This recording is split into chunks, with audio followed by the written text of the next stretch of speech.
Welcome to the Coastal Kitchen. I'm Karen Mashers, and today we're having comfort food.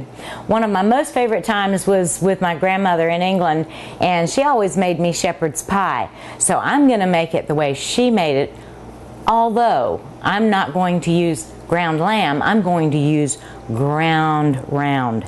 Okay, we're going to get started. I've got my water going for my mashed potatoes, so let me get these potatoes on. I've had them sitting in water, all cut up in cubes, and they're going right in my boiling pot. We'll get those going because that's going to take about 25 minutes. Nice and cubed. Let's get some salt in there. And be generous with the salt. Okay. I'm going to turn on my pan and start to get it hot. Put some vegetable oil in. Just putting about a tablespoon because I don't want the meat to actually stick to the pan. And if I need to drain it, if there's excess, we'll get that off at the end. Let me grab a spoon here. Well, I'll grab this. This is going to be great. Now I've got my meat, about 3 pounds, anywhere between 2.5 to 3.5 pounds, give or take some, depends on how many people you want to feed. But we're going to let that get hot for just a second, and we'll get that going. I'm going to start chopping my onion while we're waiting for that heat up. We're going to cook the meat first, and then we're going to put our onion in because I don't want the onion to cook first. I want it to get tender.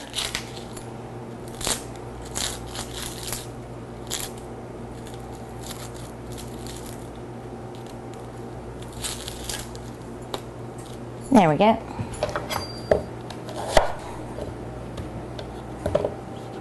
Let's get that little bit off. And I'm just going to chop the onion up. Small pieces. You don't have to worry about how thick the slices are because it's going to cook down.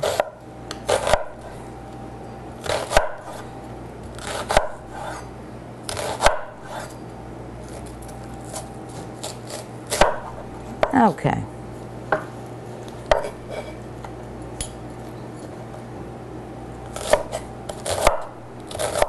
I like sort of big chunks, so I'm being generous. Just give it a slice over.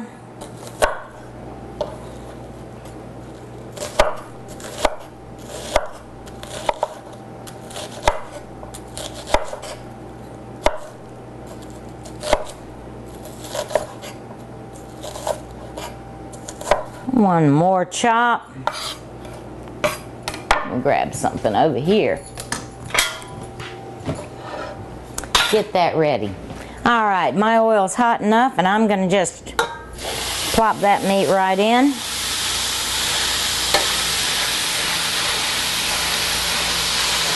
Starting to sizzle. Love that sound.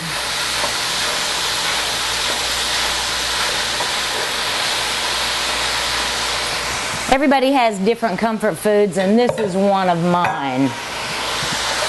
I make this a whole lot during the cooler months, but it's nice to have even on a fall night. All right, we're going to brown this down. Just keep on stirring it occasionally, and we'll get this meat ready to finish. Okay, my meat is just about brown. I'm going to add some fresh cracked pepper. Let's get that in there. Put a little bit of salt.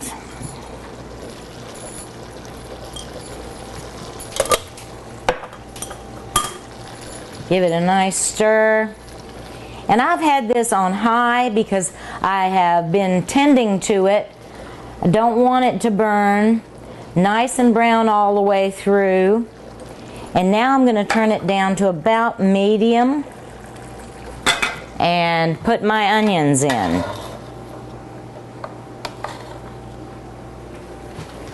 Throw them right on top. Let's get this last little bit here.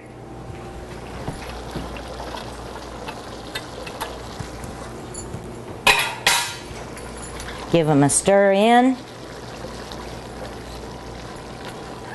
And that's going to cook for about 10 minutes.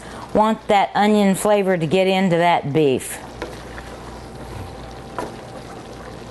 Alright, this is going to stay on the fire for about 10 more minutes. Give it an occasional stir. And let me check these potatoes. Alright, looking good here. I'm going to get my peas out of the freezer. Okay, got my peas. Let me grab a little bowl here.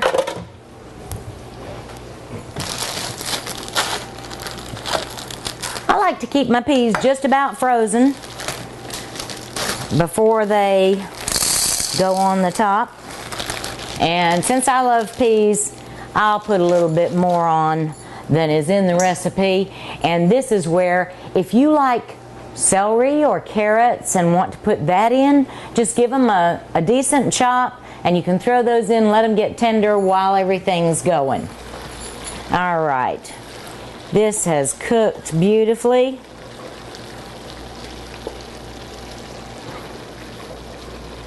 And now I'm going to put in my butter. Just gives it a nice rich flavor.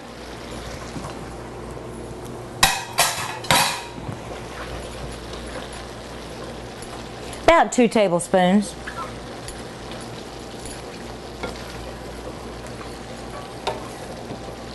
And I'm going to put about 2 tablespoons of flour in my meat mixture. Just going to shake it all around. Get that out of the way. And I'm going to let this flour cook down. It's going to give a little bit of thickening to the gravy that goes along with the shepherd's pie. Like I said, I'm making it the way my granny made it for me because that's what makes my taste buds really happy.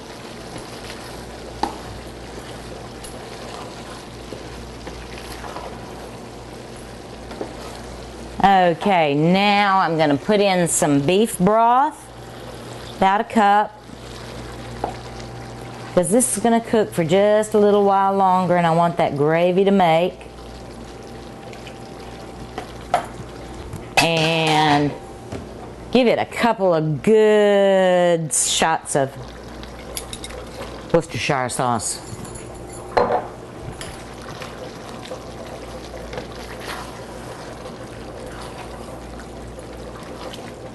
Now this is going to cook down for just a few minutes. And that gravy's going to thicken up. And I can tell that this is such lean ground that I'm not going to have to drain off any excess. So we're good to go. Alright, let's turn this down just about to low.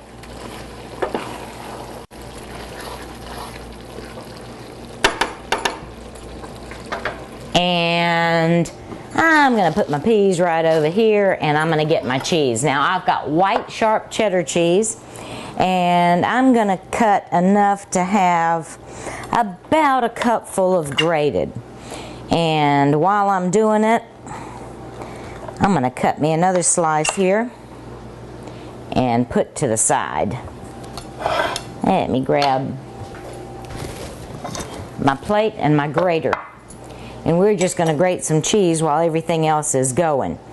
I like to always use fresh grated. If you just don't want to do that, of course, you can get that at the grocery store. To me, it has a nicer freshness about it when you grate at the time that you're actually putting your ingredients together.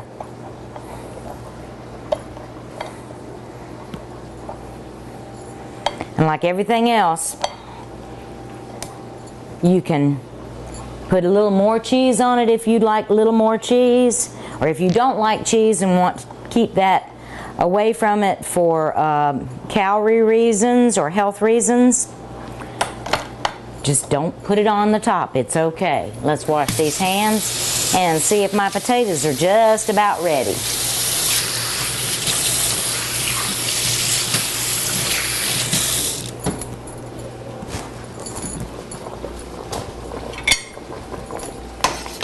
Okay, it looks like our potatoes are ready. Let me turn this off and let's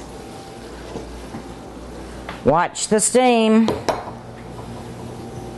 We're going to drain them right into this colander.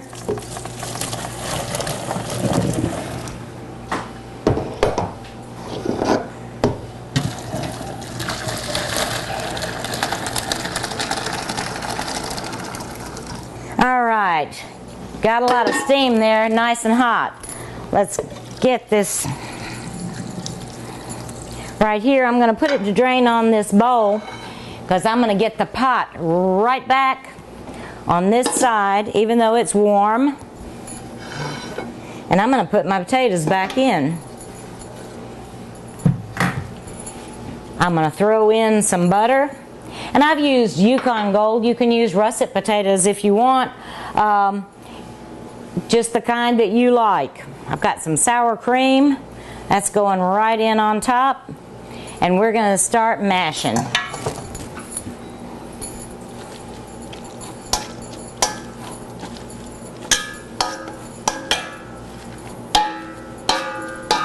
Don't mash too creamy because you want it a little rough. You want some texture.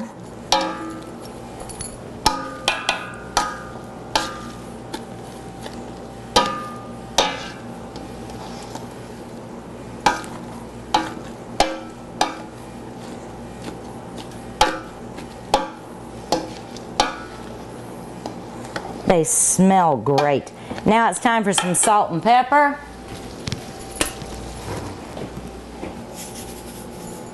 A little salt. I like a lot of pepper, so I'm going to put a lot of pepper in there. And while I've got it in my hands, I'm going to put a little bit more pepper in here. Alright, give this a stir. Oh, it looks wonderful, smells great.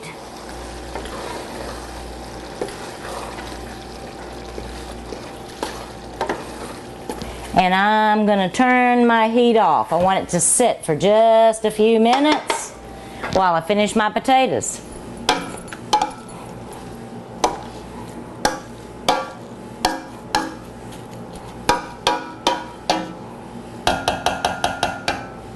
Alright, all done. Let's bring my potatoes over here. Move my cheese out of the way. Let me get my spoon. Want to give these one more stir because I want everything off the sides. If you like, you can also add a little milk or cream to your potatoes. I like mine like this, so I'm not doing that today. Alright, let's move that over. Let me grab my casserole dish. And let's get started putting this back together. Oops, better take this one too. Alright. I'm just going to take spoonfuls of my meat and onions, put in the bottom of my casserole dish.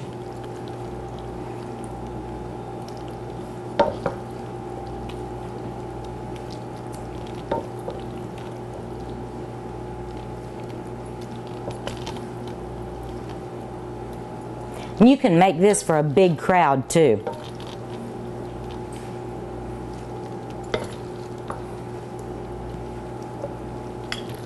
Terrific Sunday dinner. Come home from church and just pop it in the oven after you've gotten it made. Alright, now I'm going to spread it out a little bit and add just a touch more. because I want this to almost come to the top when I get my mashed potatoes in there.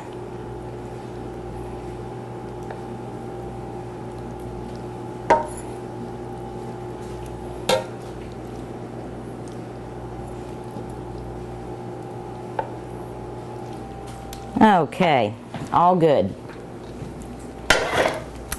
This is where my peas come in.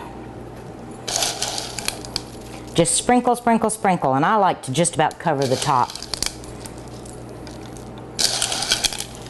So use as many as you need.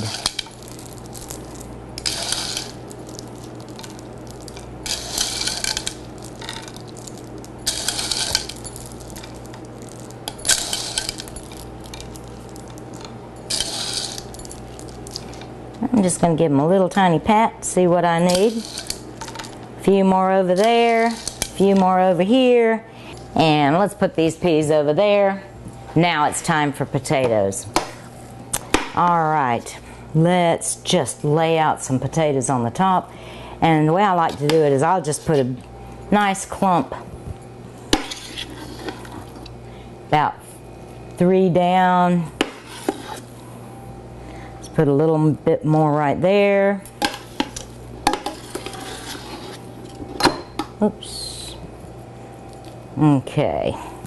Let's get all these potatoes out of here.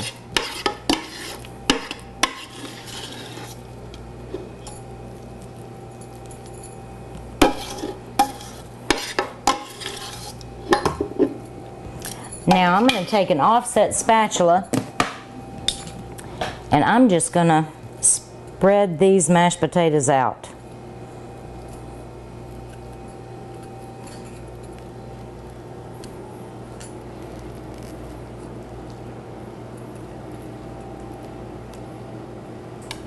And I really want to make almost a seal at the edges because I don't want any of those juices to come out and over my potatoes if I can help it.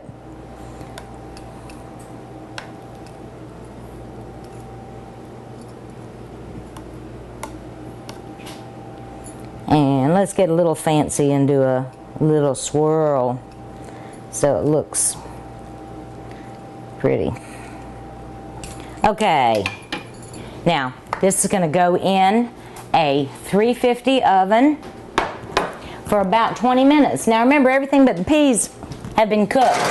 So we're going to put this in here. Want the potatoes, the peaks of the potatoes to brown off a little bit, get a little bit crispy. And then we're going to put our cheese on. So we'll be back after we have word from our sponsors, and I'm going to get my mess cleaned up. ATMC TV and the Coastal Kitchen would like to say thank you to our sponsors at Holden Brothers Farm Market in Charlotte for supplying the fresh produce on this week's show. For over 25 years, the Holden Brothers Farm Market has specialized in the freshest locally grown produce on their 250 acres in Charlotte.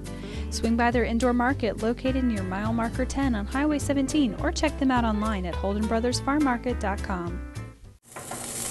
Welcome back. I'm finishing up the shepherd's pie. I'm going to put some cheese on the top here and give it another 5 to 10 minutes. Just let this cheese get melted, and I'm using the sharp cheddar, the white cheddar, but if you like the yellow, use what you like because it's all about the way that you like it. Okay,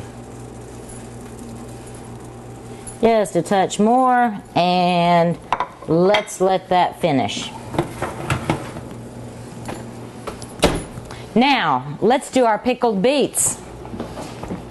I've got some beets and I've washed the beets. I'm just going to cut off the tops, leave about 1 inch or 2 inch. You can save the greens.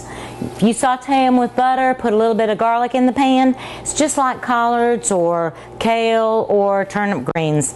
They're tasty. Okay, just going to cut these off and finish up here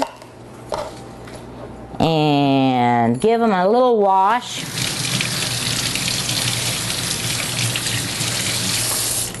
And I'm going to throw all of these in my boiling water. And we're going to let them cook for about 30 minutes. In the meantime, I'm going to just start my sauce. I've got 3 cups of water in this saucepan. Let's get this on high. I'm going to put my salt in, and I'm going to put my sugar in, and I've got 3 cups of vinegar. That was 2. Let's get our last one in. And I want all the salt and the sugar to be dissolved, so when I get ready to pickle my beets, it's ready. And I like to do it with it hot. Okay, let's do Judy's famous chocolate chip cookie pie. My girlfriend Judy came over one night to play cards, and she was such a sweet lady that she brought a pie, and I fell in love with it. And it's another one of my comfort foods. And I've got 2 eggs that I am just beating up.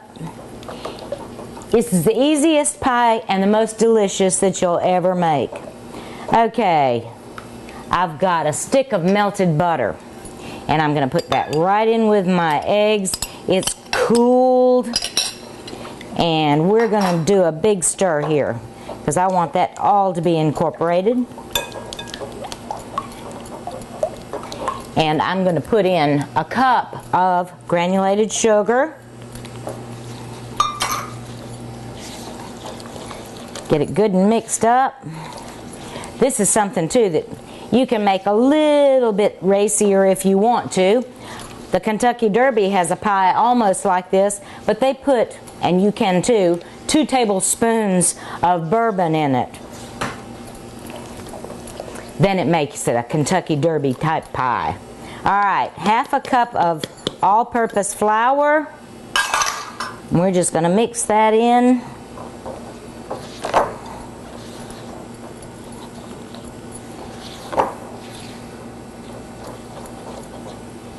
I like to serve this pie really cold.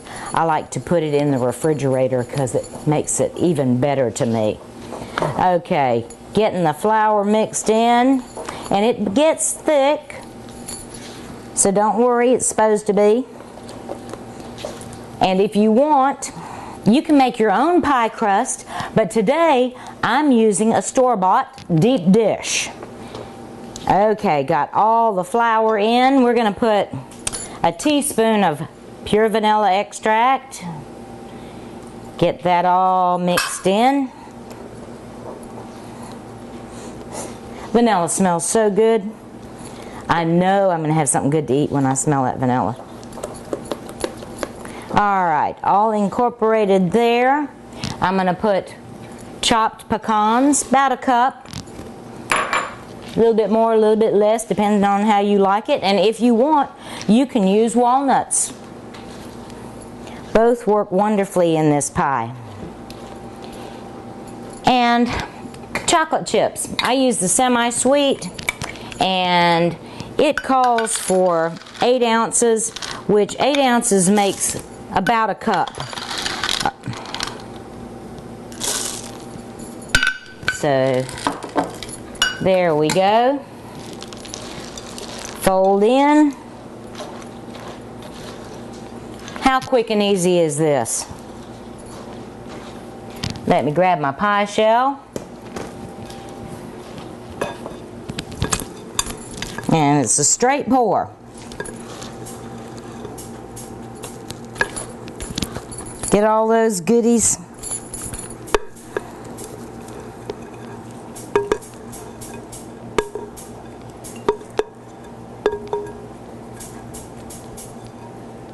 Okay, and all I'm going to do is spread it out just a little bit. I want everything to come toward the edges.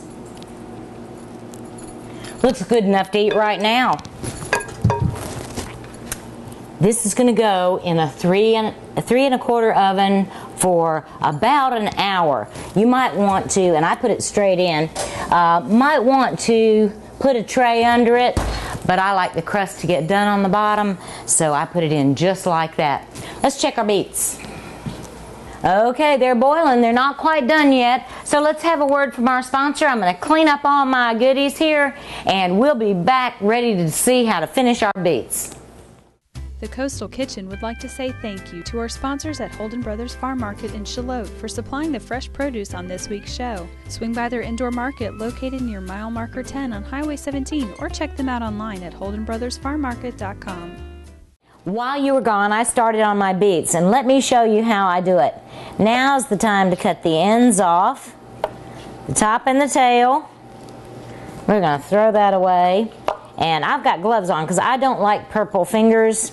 And all I'm doing is rubbing the skin, and it comes right off just like a tomato does. So it's ready to go. I'm going to cut it in half. Then I'm just going to make slices, and it usually takes about 4 in each side of the beet. Put it in my jar. Okay. Let's do one more. Top off, bottom off, and easy peel. Like I said, I wear gloves because I don't need purple fingers. And you don't want purple fingers either. Okay, let's move that over there.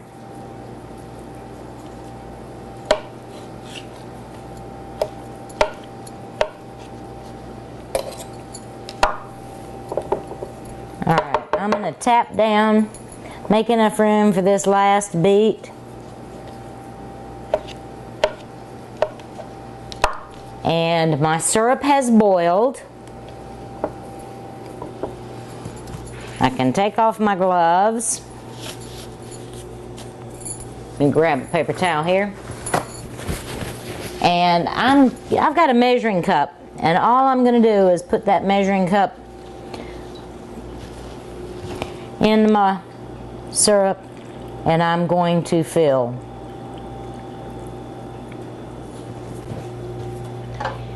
Some people like cinnamon, allspice, peppercorns, cloves in their beets. I like mine just like this, but I do like to take a pinch of salt at the very end, put it on the top, seal it up,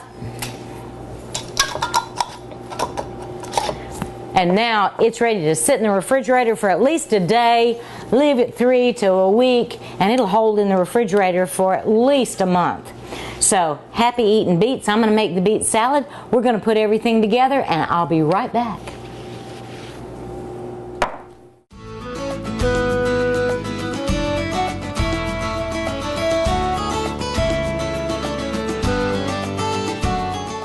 ATMC TV and the Coastal Kitchen would like to say thank you to our sponsors at Holden Brothers Farm Market in Charlotte for supplying the fresh produce on this week's show. For over 25 years, the Holden Brothers Farm Market has specialized in the freshest locally grown produce on their 250 acres in Charlotte. Swing by their indoor market located near mile marker 10 on Highway 17 or check them out online at holdenbrothersfarmmarket.com.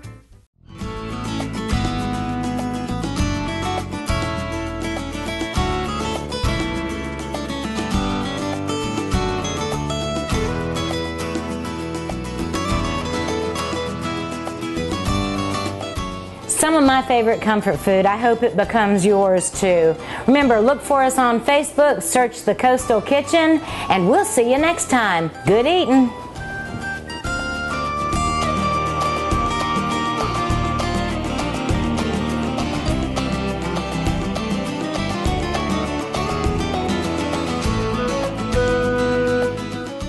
Is 6:30 too early for a Get Fit workout? Are your weeknights too hectic to catch the West Brunswick football? Do you find yourself missing all your favorite ATMC TV shows? Well, now you don't have to. ATMC TV is airing all their latest shows on demand. Stop, pause, fast forward, or rewind. Watch your shows on your time. Tune to Channel 1 to see shows like Brunswick Biz, Get Fit, The Coastal Kitchen, and more. Stay connected to beautiful Brunswick County with ATMC TV on demand. Brought to you free by ATMC.